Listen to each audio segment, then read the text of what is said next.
Muito provavelmente todos nós já tivemos contato com algum ponto da cultura japonesa, seja Cavaleiros do Zodíaco, seja pelos filmes mais conceituados do Akira Kurosawa, ou seja ainda por outras coisas da cultura japonesa que chegam até nós. E aqui no Brasil, claro, a gente tem uma das maiores, se não a maior comunidade japonesa fora do Japão, que está lá em São Paulo, no bairro Liberdade. Então, a gente já tem um contato muito grande com a cultura japonesa naturalmente. E hoje chegou a vez da gente descobrir um pouco mais sobre a literatura japonesa. Quero que a gente desbrave juntos. E quando a gente pensa em literatura, às vezes vai chegar na nossa mente nomes talvez muito famosos agora, como Haruki Murakami, que é um dos autores, enfim, mais prestigiados atualmente da tradição japonesa, ou talvez mangás e animes, que são de grande sucesso no Brasil. Mas essa tradição literária, ela é uma das mais antigas e mais sofisticadas do mundo e ultrapassa grandemente esses conceitos de animes e mangás que nós já conhecemos. E a verdade é que a literatura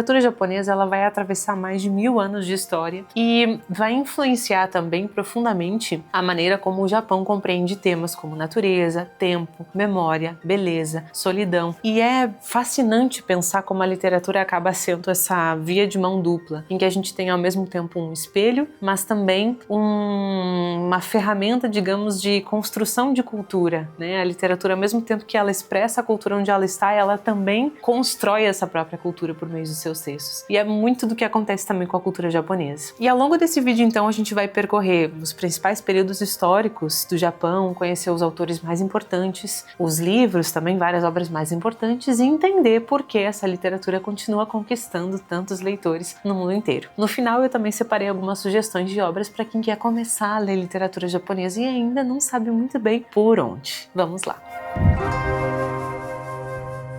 Bom, antes de começar propriamente a falar sobre os períodos históricos e imergir totalmente nesse ambiente da cultura japonesa, eu quero que a gente pense junto sobre 5 conceitos fundamentais para entender essa literatura. E é muito importante que a gente comece por eles, porque são conceitos que vão aparecer repetidamente em diversas obras, em diferentes épocas, e são, digamos que quase como que conceitos permanentes que vão ser uma marca da literatura oriental japonesa. Da mesma forma que na literatura ocidental, a gente também consegue perceber alguns conceitos, né? Quando a gente olha para a literatura ocidental como um todo, a gente sempre vê muito a ideia do herói, a ideia da redenção, a ideia do sacrifício, enfim, grandes arquétipos que se repetem nas nossas histórias. E na literatura oriental japonesa não é diferente. Então a gente vai falar sobre esses 5 conceitos sem se preocupar tanto com o nome em japonês, em memorizar o nome, mas em perceber como esses conceitos se desenvolvem e como eles também aparecem em praticamente todos os autores dos quais nós vamos falar nesse vídeo. Para começar, talvez um dos conceitos mais importantes da literatura japonesa, que é o mono no aware, que é um conceito,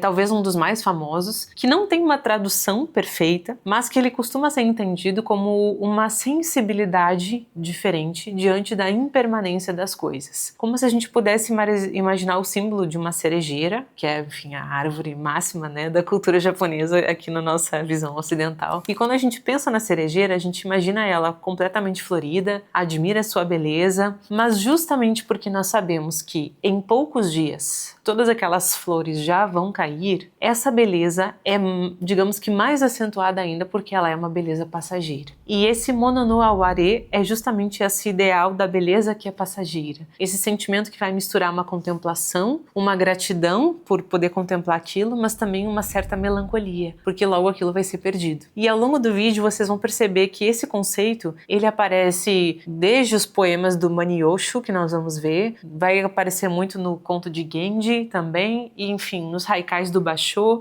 e em vários desses autores que são marcadamente símbolos do mono no aware. Talvez a característica mais marcante da literatura japonesa. Então, primeiro conceito, mono no aware. Segundo conceito é o mujo. O mujo é um conceito que vai falar de algo um pouco mais distinto. Enquanto lá no mono no aware a gente tem essa emoção diante daquilo que passa, o mujo é uma ideia que vem do budismo e que traz essa ideia de que tudo no universo é impermanente. Nada permanece igual. As pessoas, os governos, a juventude, o sofrimento, a felicidade, enfim, todas as coisas mudam. E essa percepção de uma mudança permanente, ela aparece com muita força, especialmente na literatura medieval japonesa, quando a gente se depara com as histórias dos samurais. Porque mesmo quando os guerreiros mais poderosos estão estão ali, né, vencendo, enfim, eles sabem que um dia eles serão derrotados. A glória também passa, e o Mujô é essa consciência de que nada é eterno e permanente, né? Enfim, é um conceito intrinsecamente budista e que é muito marcado também na literatura japonesa. Terceiro conceito que eu quero que a gente pense juntos também é o wabi-sabi. Talvez você até já tenha escutado esse termo de alguma forma. Hoje ele aparece bastante no universo da decoração e do design, mas a origem é muito mais profunda. O wabi-sabi é quando nós valorizamos a beleza do simples, do incompleto, do imperfeito. Então, quando a gente tem uma cerâmica rachada, uma madeira envelhecida, uma casa pequena, uma folha seca, todos esses exemplos vão ter essa representação desse conceito, porque em vez da gente buscar uma perfeição absoluta, essa estética vai encontrar beleza justamente naquilo que carrega as marcas do tempo. Então é uma sensibilidade que aparece muito na poesia, que aparece na cerimônia do chá japonesa, diversos romances, enfim, é uma forma de lembrar que o envelhecimento e que o caráter perecível das coisas não diminui o seu valor. Muitas vezes, na verdade, é o que lhes dá mais significado. Então é, enfim, um conceito aí bem interessante. Quarto conceito é o Yugen, e eu quero inclusive me desculpar se a pronúncia não esteja perfeita, eu nunca fiz uma aula formal de língua japonesa, então talvez algumas pronúncias não sejam exatamente como deve ser, mas conto com a compreensão de vocês para isso. Vejam que o Yugen é talvez o conceito mais difícil de explicar, porque ele está relacionado a uma ideia de mistério, de profundidade, daquilo que não pode ser completamente explicado. A gente pode pensar em algumas imagens, inclusive, para, digamos que dar um pouco mais de concretude para esse conceito, como uma montanha que está ali envolta em neblina, ou na lua parcialmente encoberta pelas nuvens, uma ideia de que nem tudo está visível, mas justamente por isso essa cena, esse lugar, esse momento se torna ainda mais bonito. E na literatura japonesa, muitas emoções elas não são explicadas diretamente, e principalmente na literatura pelos escritores. Os escritores preferem muito mais sugerir do que dizer com todas as letras. O leitor precisa completar aquilo que ficou no silêncio, que ficou implícito. É uma valorização daquilo que está implícito, que é muito diferente, inclusive, da nossa literatura ocidental, da nossa tradição ocidental, que, em geral, é mais explícita. Nós guardamos pouco espaço para esses implícitos, para essas coisas que ficam ali no ar, que têm que ser descobertas. E a literatura japonesa faz muito esse jogo daquilo que está implícito, daquilo que precisa ser descoberto, daquilo que está envolto nesse mistério. E o quinto e último conceito é o ma. O ma é um conceito que literalmente significa algo como um espaço, intervalo ou vazio, mas não é um vazio negativo, né? Digamos que uma ausência negativa. Na verdade é um vazio, é um espaço que permite que as coisas existam. Então, se a gente pensar na música, por exemplo, o silêncio faz parte da melodia. Ou na pintura japonesa, os espaços em branco eles são tão importantes quanto aquilo que foi pintado também. E na literatura vai acontecer a mesma coisa. A gente tem muito essa ideia dos silêncios, das pausas, dos gestos discretos dos personagens, daquilo que não é dito. E tudo isso vai comunicar tanto quanto as palavras em si. É por isso que muitas obras japonesas têm uma aparência de que acontece pouca coisa. Elas são muito mais interiores e reflexivas do que nós estamos acostumados aqui no Ocidente. Mas, na verdade, a questão é que acontece muito, mas nem sempre no exterior. Muitas vezes, a maior ação que está acontecendo ali naquela obra, ela acontece no interior dos personagens. E também dentro do leitor, é claro. Então, isso é algo que a gente vai perceber em diversas obras da literatura japonesa e que vai nos servir também como um sinal, assim, para a gente entender melhor esse universo. Bom, acho que essas 5 ideias já vão nos dar uma base muito importante para a gente conseguir entender o pensamento oriental. Porque quando a gente se depara com um livro que não é ocidental, a gente também faz esse movimento de sair da forma de pensar ocidentalizada e conseguir entrar nesse modo de vida e de pensamento oriental. E a partir disso a gente consegue entender melhor o que está posto ali. Porque se nós não temos isso, nem sempre a gente consegue entender profundamente uma obra. E com esses conceitos, acho que a gente já consegue se localizar muito melhor no que é essencial para a literatura japonesa e como que a gente consegue se aproximar dela com mais reverência ainda, como ela merece. Bom, então se a gente tivesse que resumir em poucas palavras o que é essencial para ler literatura japonesa, a gente pensaria que é essencial a gente ter essa atenção àquilo que normalmente passa despercebido. A gente está olhando para os detalhes, uma mudança de estação, o silêncio entre duas pessoas, uma despedida, a neve caindo, a chuva caindo, uma flor que dura apenas alguns dias. E é nesses instantes pequenos que muitos escritores japoneses vão encontrar as grandes questões da existência. romance. Então aqui a gente muda um pouco a chave. A gente sai da ação exterior e vai para a ação interior e vai então descobrir concretamente como que isso está presente nas obras. Nós vamos começar aí pelas origens da literatura japonesa para entender isso. Como nasce ou quando nasce a literatura japonesa? Aqui a gente já começa com uma diferença bastante grande entre a literatura ocidental. Aqui no Ocidente, por exemplo, se a gente for pensar quando começa a literatura ocidental, a gente muito provavelmente vai remontar a Homero, vai pensar lá no século VIII antes de Cristo, e a partir disso a gente vai construindo, né, esses registros literários ocidentais. E no caso, primeiro, do recorte da literatura oriental, a gente vai ter a questão de que o Oriente é grande demais, né? Um Oriente muito grande, muito variado. Então, a gente não tem como colocar todas as literaturas na bolsa da literatura oriental e reunir tudo isso e tratar como uma coisa só, porque é muito diferente uma coisa da outra. As que são do Japão, da China, enfim, vão ser muito diferentes da literatura produzida em outros países do Oriente. Vejam que é uma diferença de anos bastante grande, né? Até o século VIII depois de Cristo, a literatura japonesa foi primordialmente oral. E apenas a partir do século VIII, por volta do século VIII, o Japão começa a sofrer uma forte influência da China, principalmente durante a dinastia Tang. E nesse momento os chineses fornecem ao Japão os caracteres para a escrita. É aí que começa a se consolidar e se cristalizar a escrita japonesa. Então, além, claro, de elementos da filosofia, do budismo, da organização política. Então, não é que não existisse literatura japonesa antes. Existia sim, mas era uma literatura oral. E a literatura escrita como tal, ela vai começar a se consolidar junto com a língua japonesa, que também começa, né? A língua japonesa já existia oralmente, é claro, muito diferente da língua chinesa, mas aí eles pegam esses caracteres chineses e começam a adaptar para registrar o seu idioma. A partir daí vai surgir um sistema conhecido como Maniogana e posteriormente vai dar origem aos alfabetos Hiragana e Katakana. Claro que tudo isso num processo aí, né, de desenvolvimento bastante longo e complexo. Mas é muito interessante perceber esse caminho para que a gente tenha de fato uma língua japonesa usada principalmente agora como literatura. No ano 712 vai aparecer a primeira obra registrada como,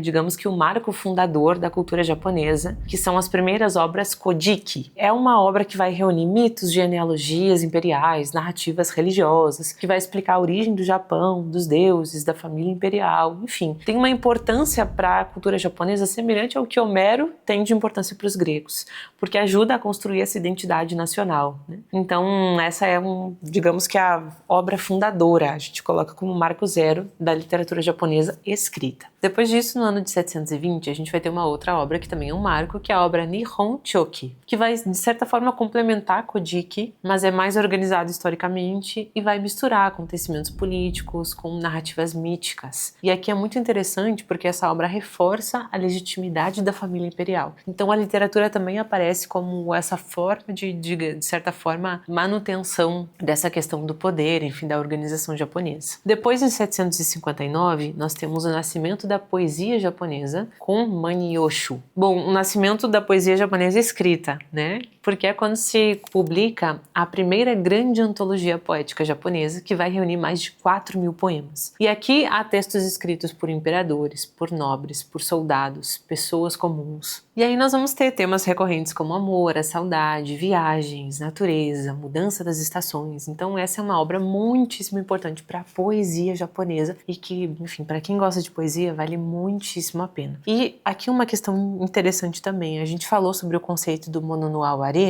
dessa questão da beleza ser passageira, né? E aqui nesse livro de poesia, nessa antologia, isso se aplica de uma forma muito bela. Para quem tem interesse também, fica a sugestão. Agora a gente vai andar um pouquinho nos anos e vamos pensar um pouco no período Heian, que vai de 794 até 1185 depois de Cristo, que é um momento em que a gente está ali com o Japão tendo a capital transferida para Heian-kyo, que é a atual Kyoto, e vai ser um longo período de estabilidade política. Então a aristocracia passa a investir intensamente na arte, na literatura. A gente tem o desenvolvimento do hiragana, que facilita muito a escrita do japonês, e é um momento também que alguns homens da elite escreviam principalmente em chinês clássico. Então muitas mulheres passaram a escrever utilizando o hiragana, e isso permitiu que algumas delas produzissem as obras mais importantes da literatura japonesa. E eu amo demais esse período porque a gente percebe aqui a grandeza das escritoras japonesas, mulheres, e eu vou destacar duas obras fundamentais para quem quer conhecer também melhor esse período aqui da história do Japão e também da literatura japonesa, começando, é claro, pelo conto de Genji, que é talvez uma das obras mais conhecidas da literatura japonesa, sem dúvida, escrito no início do século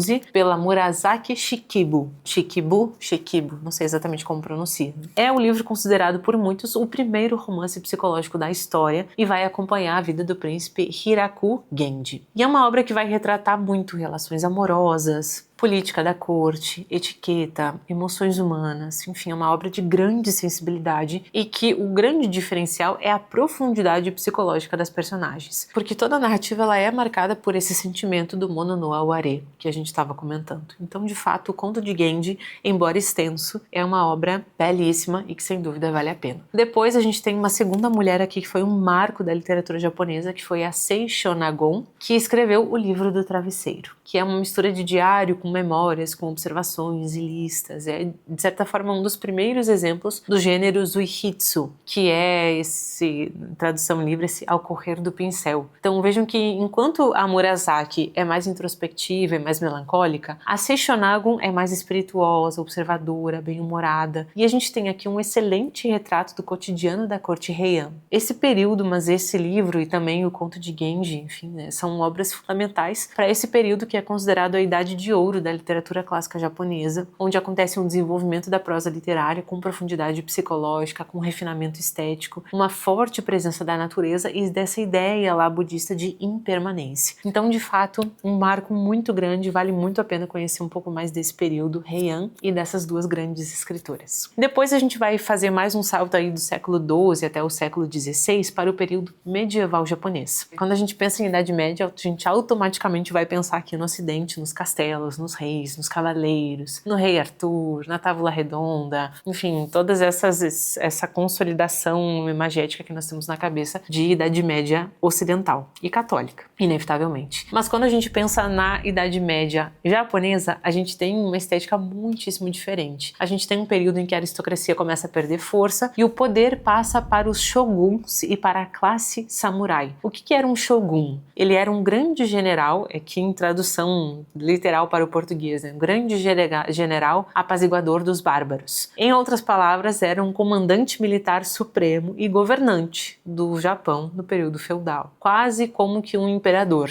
A gente tem essa figura, então, do shogun e essa época que nós chamávamos de shogunato. E o Japão vai viver nesse momento, enfim, é um período bem mais turbulento, com guerras civis, com disputas entre grandes clãs e com mudanças profundas na organização política. A própria organização feudal é uma organização que, em geral, ela acaba, de certa forma, como que incentivando até mais conflitos, né? E a literatura dessa época vai justamente acompanhar essa transformação. Então, é uma literatura que deixa de retratar principalmente a vida refinada da corte e passa a focar mais nas guerras, na honra, no dever, na espiritualidade, na impermanência, nos conflitos. E aqui o budismo, principalmente o Zen, e a ideia do Mujo, que nós estávamos falando antes, essa ideia da impermanência, eles vão ser uma influência muito mais forte. Então, se a gente quer ver o Mujo, esse conceito budista, daquilo que é absolutamente transitório, né, daquilo que é passageiro, concreto na literatura, toda a produção aqui da Idade Média japonesa vai ser um prato cheio para a gente conseguir contemplar isso. Nós vamos começar com a obra Heiki Monogatari, que é, na verdade, um compilado do século XIII, de autor desconhecido, e é uma obra que inicialmente foi transmitida oralmente por monges músicos, chamado Biwa-hoshi, e é uma obra fascinante. Ela vai narrar a guerra de Genpei, que foi um conflito entre os clãs Taira e Minamoto. E a ascensão dos Minamoto, né, então a gente vai ter toda essa narração da ascensão dos Minamoto e da queda dos Taira. É uma narrativa de batalha, de heroísmo, de lealdade, de tragédia, que complexifica glorifica as coisas, não simplesmente vai glorificar os vencedores, mas vai mostrar que até os maiores guerreiros estão condenados à queda. A gente tem aqui uma profundidade muito grande, uma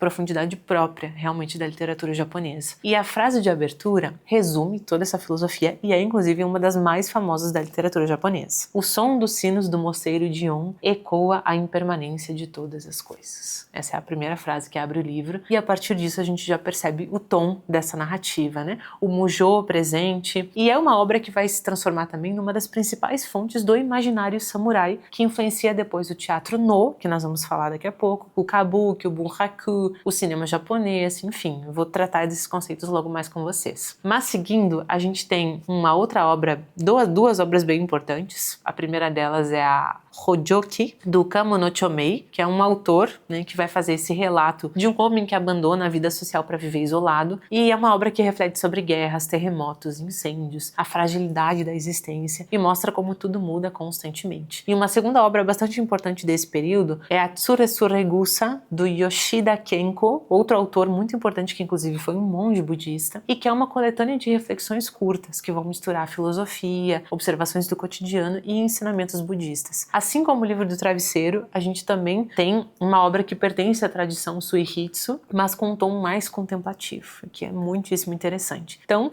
se você se interessa pelo budismo, se você se interessa por esses conceitos, vale muito a pena. E aqui vale comentar também sobre o teatro No, porque ele surge justamente nesse período, né, mais ou menos do século XIV, e é muito associado, enfim, principalmente ao Seami Motokyo, foi autor, um compositor, diretor, dançarino e o mais importante dramaturgo e teórico do teatro japonês e oriental, quase como se fosse o Shakespeare japonês, né, dadas as devidas proporções. E é uma expressão do teatro japonês clássico que une o teatro em si, né, mas também a poesia, a música, a dança, e é uma representação que usa máscaras que são extremamente expressivas. Os movimentos são lentos, são altamente simbólicos, o uso de máscaras por todos os atores, então realmente o teatro No é uma expressão muito forte desse teatro clássico. E aqui a gente vai ter temas como espíritos, fantasmas, arrependimento, memória, redenção e de novo a impermanência, mais uma vez, marcando a literatura do período. O objetivo do No não era impressionar pela ação, vejam que a gente estava falando disso lá no início do vídeo. A emoção surge justamente da lentidão e da sugestão. Então a gente tem nessa expressão teatral uma valorização muito grande do silêncio que vai continuar influenciando a literatura japonesa durante os séculos seguintes. E depois a gente tem então, avançando um pouco mais no tempo, o período Edo, de 1603 a 1868. E aqui a gente permanece ainda no modelo do shogunato, aqui período do shogunato Tokugawa, que unifica o país, e o Japão então vai viver aí uns 250 anos de uma relativa paz, depois de sair de um período de crescentes guerras civis. Cidades como Edo, que é a atual Tóquio, Osaka e Kyoto vão crescer bastante, existe uma expansão do comércio, a alfabetização aumenta muito, e a literatura deixa de ser um privilégio, principalmente da aristocracia, para ser muito mais acessível a um grande público leitor. Então a gente tem aqui um movimento muito interessante de acesso à literatura por muito mais pessoas. Agora a literatura sai das classes altas e dos samurais e vai também falar sobre comerciantes, sobre artistas, trabalhadores, relações amorosas, dinheiro, cotidiano. É quase que o nascimento de uma literatura mais urbana no Japão. E aí a gente tem um dos principais autores desse período, que é o Ihara Saikaku, que, enfim, foi um autor aí, talvez o principal representante da literatura urbana do período Edo. Começou como um poeta de haikai, que é inclusive uma expressão poética que nós conhecemos bem aqui no Brasil, e depois se tornou um romancista. E dele eu quero destacar duas obras que são muito importantes. A primeira delas é O Homem que Passou a Vida Fazendo Amor, e depois Cinco Mulheres que Amaram o Amor, duas obras bem fundamentais. E quando a gente olha para a literatura dele, a gente percebe o retrato do chamado mundo flutuante. Esse é um conceito muito famoso, se você não conhece, vale a pena procurar, principalmente pelas expressões artísticas que retratam o mundo flutuante, que a gente chama de ukiyo, que é, enfim, na verdade um estilo de vida urbano, de certa forma hedonista, buscando pelos prazeres, e efêmero. E ele se desenvolve nos bairros de entretenimento das grandes cidades. Então a gente tem todo esse universo de teatro, casa de chá, comerciantes, as geishas, os artistas. O mundo flutuante é esse retrato dessa busca pelo prazer, que vai influenciar muito a arte, mas também influencia muitíssimo a literatura. E o Saikaku descreve esse universo com humor, ironia e bastante realismo. Então ele vai colocar personagens comuns como protagonistas, vai ampliar enormemente o alcance da literatura japonesa. É um autor que vale muito a pena ser conhecido. Partindo para um segundo autor, nós vamos ter aí o Chikamatsu Monzaemon, que foi considerado o maior dramaturgo do Japão, é considerado.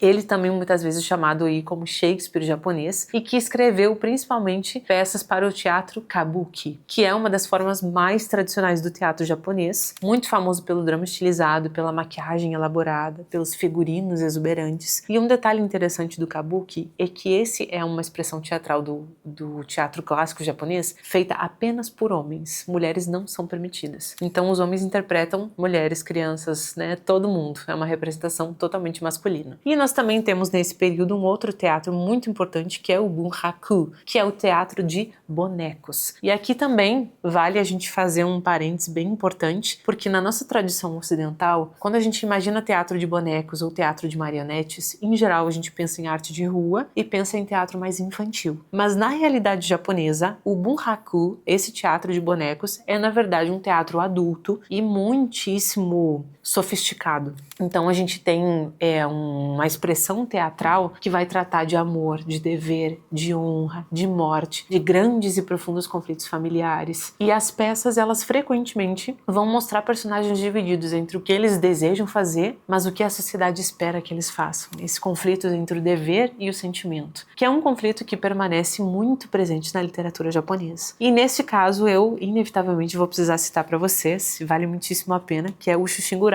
É inclusive um livro que foi editado aqui pelo Clube de Literatura Clássica. Na nossa tradução, Shushingura ou O Tesouro da Lealdade, que é justamente uma peça escrita para ser encenada no teatro de bonecos e que depois vai sim ser encenada também no teatro com pessoas, né? Então ele vai sair do bunraku, vai para o kabuki também. E é uma história que vai guardar todo esse universo que nós estávamos falando. Primeiro que é inspirado em um acontecimento real, porque vai contar a história de 47 samurais que vão vingar a morte do seu mestre, que foi condenado aí, não injustamente, mas é muito interessante como a trama ela é complexa nesse sentido de condenação, de dever, de lealdade, porque nós estamos num universo samurai em que esse senhor é condenado ao seppuku, que é o suicídio ritual, que aí tem todo um ritual do suicídio, enfim, ele é obrigado a cometer esse suicídio por questão de honra samurai, e os seus samurais, seus 47 vassalos, decidem vingar a morte do seu senhor, e é a partir disso que se constrói toda a trama do Shushingura. É um livro, assim, fascinante. Aqui no canal a gente tem um vídeo de leitura do Shushingura, em que a Julie explica com detalhes, não só o contexto histórico, a história real por trás da história, mas também lê alguns trechos, então é uma oportunidade, assim, de ouro para conhecer um pouco mais sobre o livro, caso você ainda não tenha tido acesso. E eu também quero destacar que essa é a primeira vez que esse livro chega integralmente ao Brasil. Até então a gente não tinha uma tradução integral da obra no Brasil, apenas na versão mangá. Então realmente é algo muitíssimo especial. E o Shushingura é certamente uma das obras referência do período Edo, que nós estamos vendo agora, né, da literatura japonesa. Então, vale muitíssimo a pena. Essa história é provavelmente a história mais conhecida envolvendo os samurais no Japão, porque ela já foi adaptada, assim, inúmeras vezes para teatro, romances, mangás, filmes, séries. Influencia até hoje produções cinematográficas e, inclusive, continua influenciando porque agora, em 2026, vai ser lançado o filme, enfim, não sei quando você está vendo esse vídeo, mas em 2026 vai ser lançado, ou foi lançado, o filme O Prisioneiro e o Samurai, do diretor Kiyoshi Kurosawa, que foi fortemente influenciado por Shushingura. Então a gente tem aqui ainda essa permanência de influência muito grande dessa peça teatral. E bom, seguindo um pouco mais, eu quero falar com vocês também de poesia, então a gente vai conhecer o Matsuo Basho, que é talvez o poeta máximo de representação da literatura japonesa. Se a gente tivesse que escolher um só, provavelmente seria ele. Viveu no século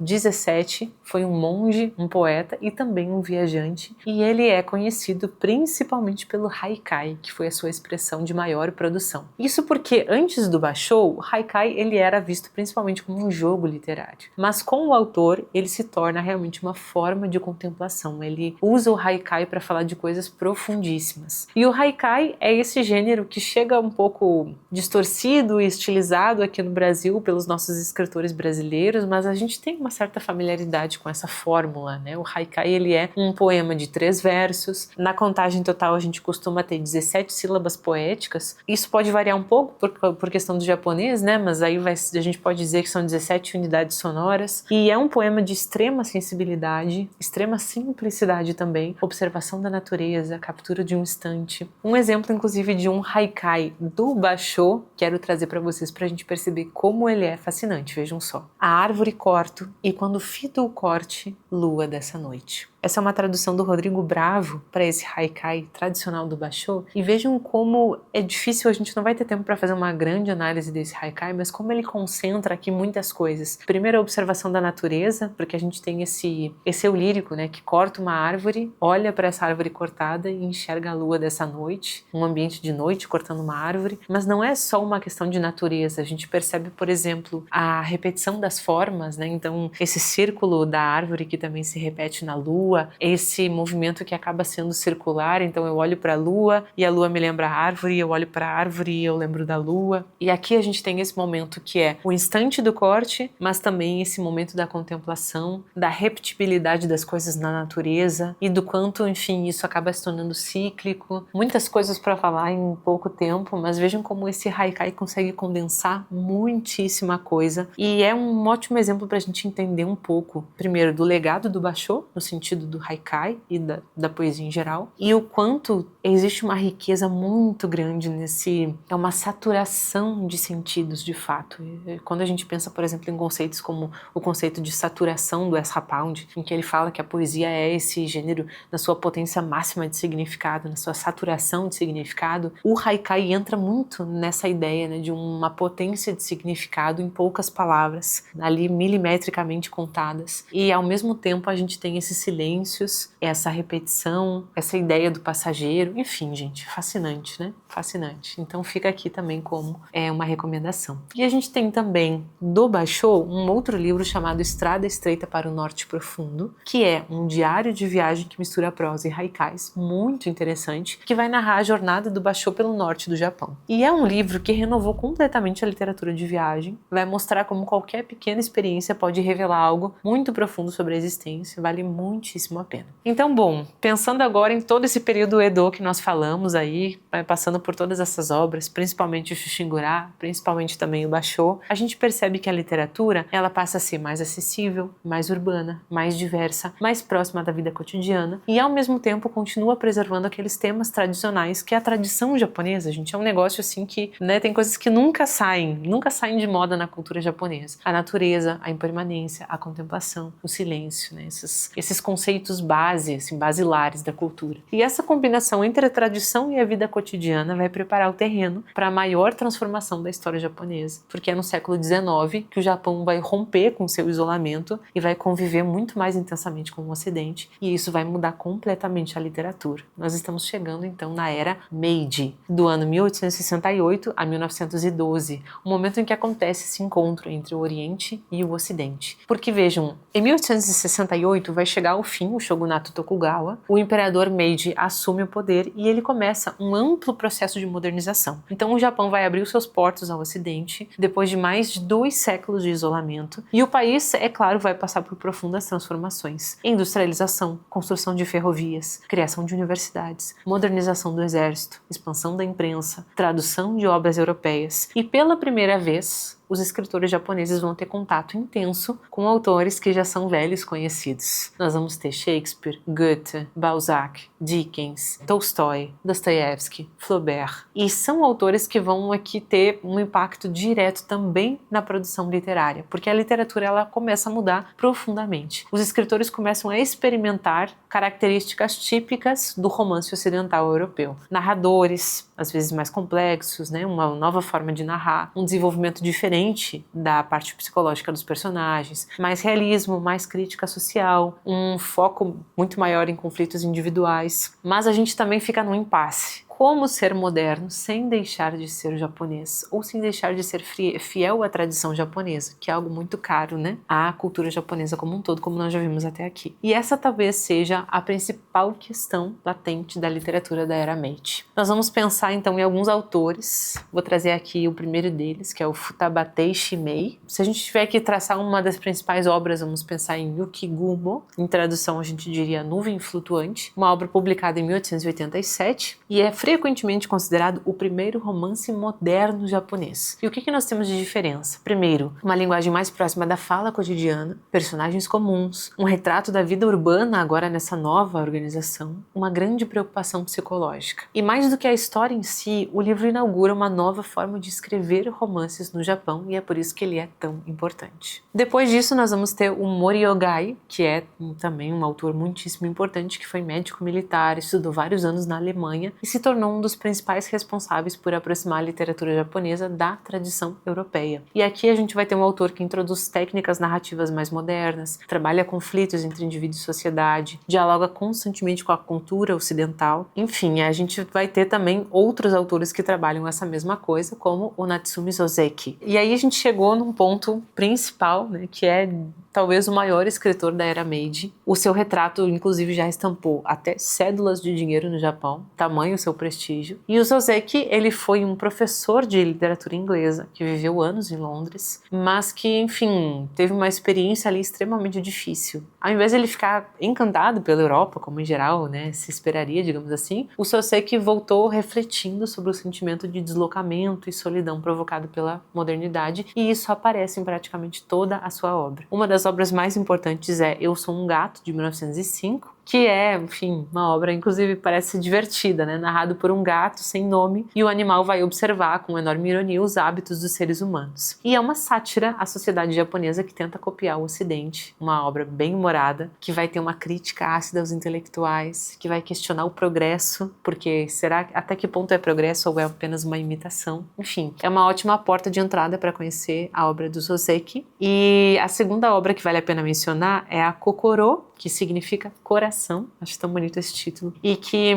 vai trazer então a história de um jovem estudante que conhece um homem chamado apenas de Sensei, mas aos poucos vai nascer uma amizade e o romance vai culminar numa longa carta em que o Sensei vai revelar o seu passado. E a gente vai ter aqui temas como culpa, amizade, solidão, responsabilidade moral, suicídio, que é algo que aparece em geral também na literatura japonesa, dificuldade de criar vínculos, enfim. Talvez seja o romance que melhor representa a transição entre o Japão tradicional e o Japão moderno. E as personagens vivem num país em transformação, mas carregam valores de um mundo que está desaparecendo. Essa é a sensação de desencontro que continua muito presente na literatura japonesa do século XX, que vai vir então depois dessa era Meiji. Mas quando a gente pensa na literatura Meiji, a gente vai pensar então nessa ideia de uma literatura que começa a explorar a crise de identidade, modernização acelerada, conflito entre tradição e progresso, conflito entre Ocidente e Oriente, questão da solidão, das mudanças. Então, enfim, são temas que vão ser ainda mais explorados no século XX. Agora, quando a gente chega na literatura do século XX, a gente está em um momento extremamente turbulento para o Japão, talvez um dos mais difíceis, porque nós temos a industrialização acelerada, a expansão imperialista, o militarismo, a Segunda Guerra Mundial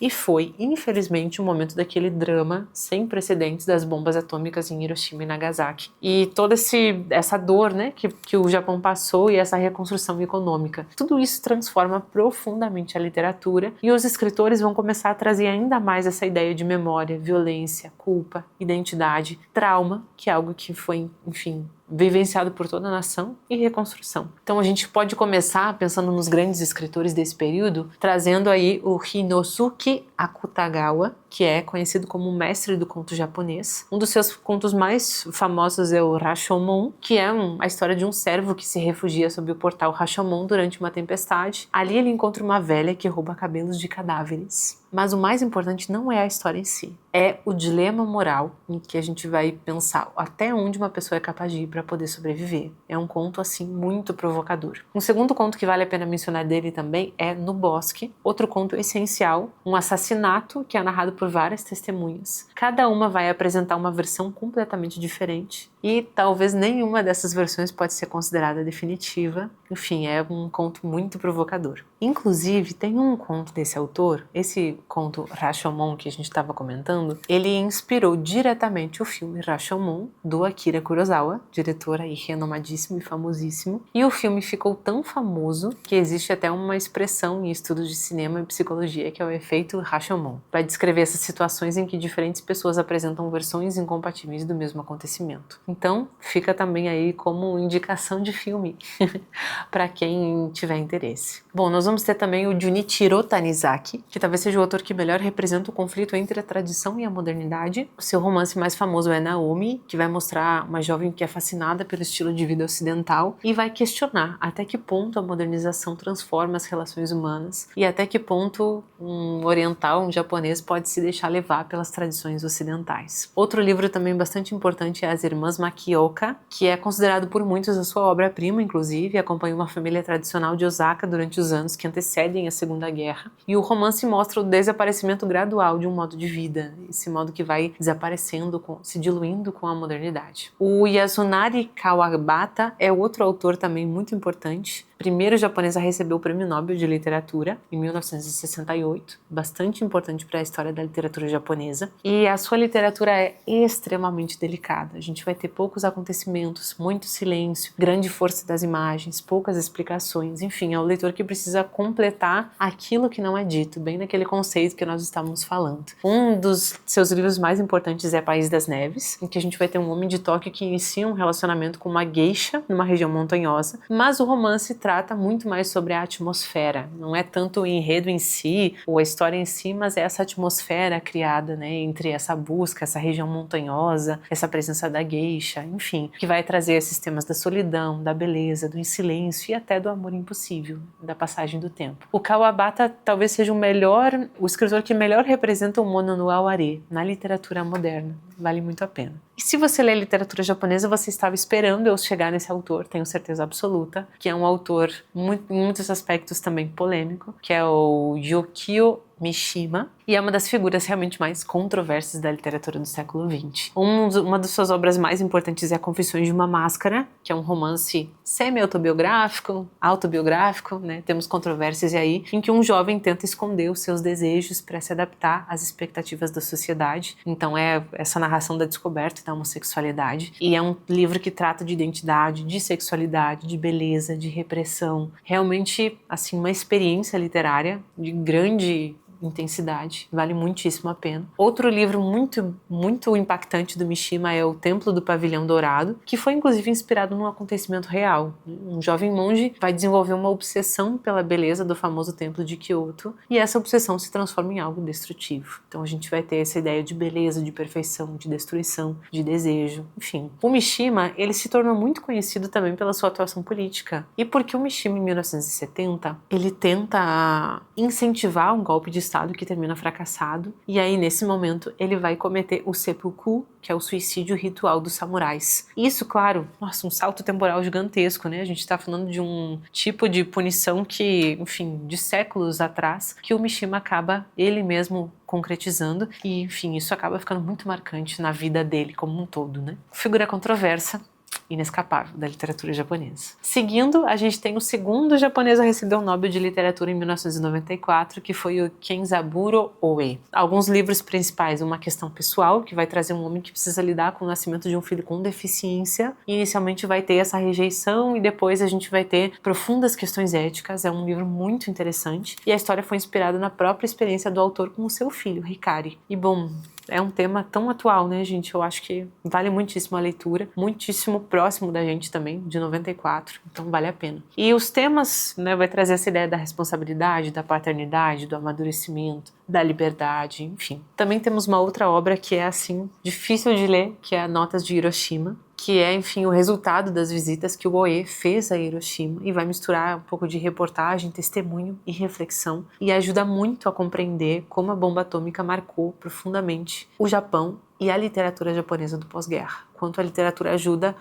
a pôr em palavras a dor da bomba atômica nessa região. Enfim, na transição depois da Segunda Guerra, o Japão vai se transformar novamente, né? A gente vai ter um país altamente urbanizado, semelhante ao que nós conhecemos hoje, tecnológico, globalizado. A literatura também vai mudar e vai acompanhar isso. Mas a gente tem ainda esses grandes temas, a solidão, a identidade, o pertencimento, eles continuam, mas em outras vozes. Então agora a gente está finalmente entrando na literatura contemporânea, século XXI, e vamos trazer aqui alguns nomes principais. Importante lembrar que a gente está agora num momento do Japão em que a gente tem um país muito mais consolidado, né, inclusive mais aberto ao ocidentalismo, à cultura pop, né, muitas coisas acontecendo. E nós vamos ter nomes que talvez você já tenha ouvido falar, o principal deles, sem dúvida, Haruki Murakami, que é provavelmente o escritor mais conhecido da atualidade do Japão. E as obras já foram traduzidas para dezenas de idiomas. Frequentemente ele aparece como um possível candidato ao prêmio Nobel. Quem sabe em algum momento ele ganha aí o prêmio. E a sua literatura, de fato, é muito provocadora. Ela vai misturar muitos elementos, um cotidiano urbano, o jazz, música clássica, cultura pop,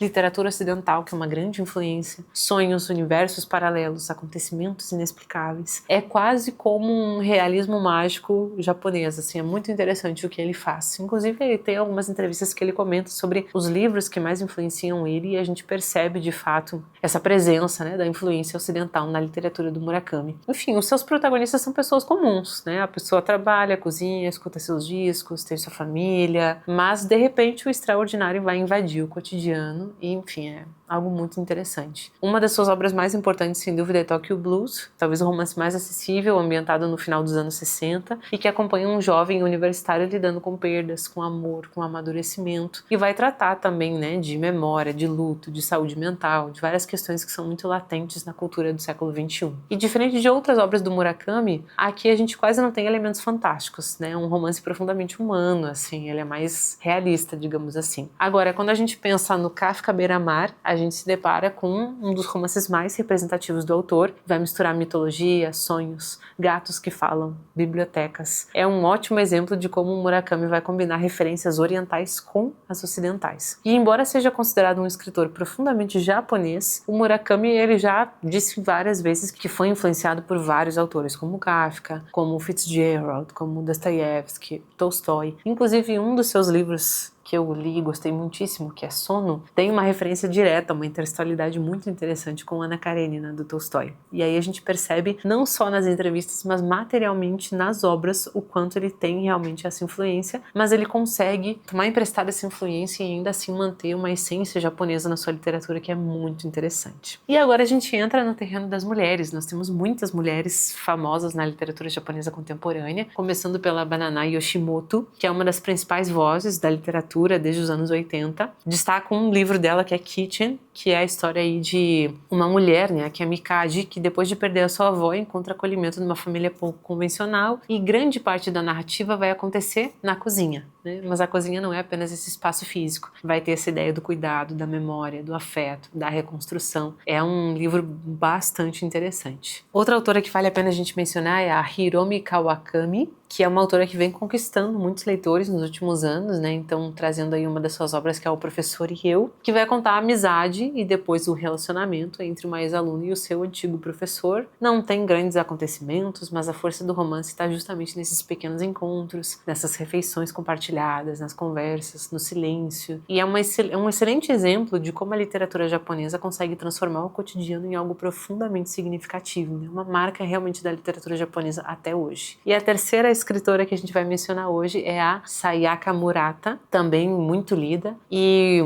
uma das suas obras mais lidas atualmente é a Querida Combine, que é a protagonista, enfim, que trabalha há muitos anos em uma loja de conveniência. Ela nunca desejou casar, nem seguir um modelo de vida esperado pela sociedade, e a narrativa vai acompanhar a sua dificuldade de se encaixar nas expectativas, né, sendo, enfim, essa mulher que tem outros desejos. Um livro bastante interessante para as discussões atuais, né, traz aí pressão social, trabalho, normalidade, identidade. E é um livro também divertido, né? Tem bastante humor, ironia, e a autora acaba questionando aquilo que a gente chama de vida normal ou vida esperada, né? Então também vale a pena. Enfim, fizemos aí uma longa viagem com muitos autores e para terminar a gente pode pensar o que torna a literatura japonesa tão singular. De fato, tenho certeza que depois a gente passar por toda essa multiplicidade de grandes obras e de grandes autores, foi muito difícil fazer esse vídeo porque era difícil deixar de fora e ao mesmo tempo também é difícil resumir em poucos minutos uma tradição tão diferente da tradição ocidental como é a tradição japonesa, mas eu espero que a gente tenha conseguido aí contemplar essas diferenças e essas belezas da literatura japonesa. Desses conceitos, né, o mono no aware, essa ideia dessa beleza passageira, também a presença da natureza, o quanto ela é importante aqui também para a literatura japonesa como um todo e permanece nos livros quase que praticamente todos. O ideal do silêncio, que é esse silêncio cheio de sentido, que às vezes falta tanto na nossa literatura ocidental, como nós precisamos aprender com os nossos amigos japoneses a contemplar e fazer mais silêncios. Enfim, e esse contraste, né, daquilo que é a tradição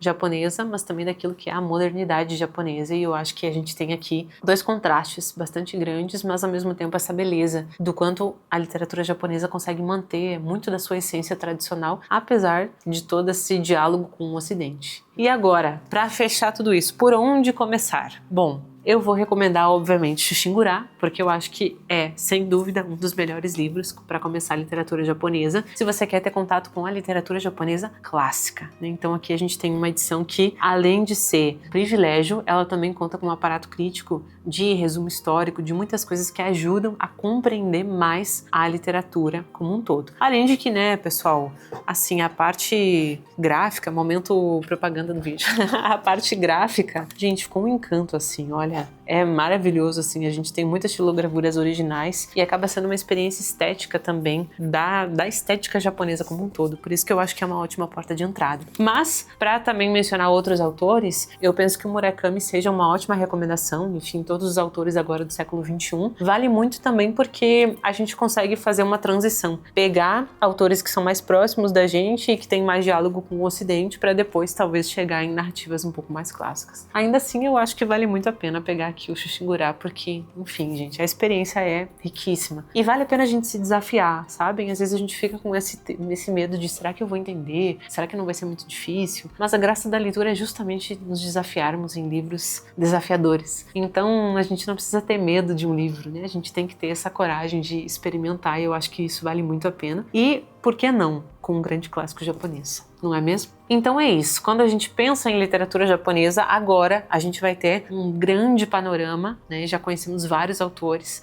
saímos um pouco dessa produção mais ocidentalizada de mangás e animes e desenhos, enfim, coisas que chegam até nós, mas já temos agora uma visão mais clássica, mais fundamentada e acho que, né, só riqueza da literatura japonesa e tudo que a gente tem para aprender com essa cultura que é tão fascinante. Espero que você tenha gostado desse vídeo. Se você já leu esses autores, conta aqui nos comentários qual é a tua experiência de leitura, qual tu acha o melhor, qual tu mais gostou. A gente quer saber também a tua experiência como leitor de literatura japonesa, então conta aqui embaixo. Enfim, espero que esse vídeo também sirva como uma porta de entrada para que você leia mais literatura japonesa, conheça outros autores e se aventure, né, nessas narrativas que são tão fascinantes. A gente se vê nos próximos vídeos aqui do canal. Até a próxima!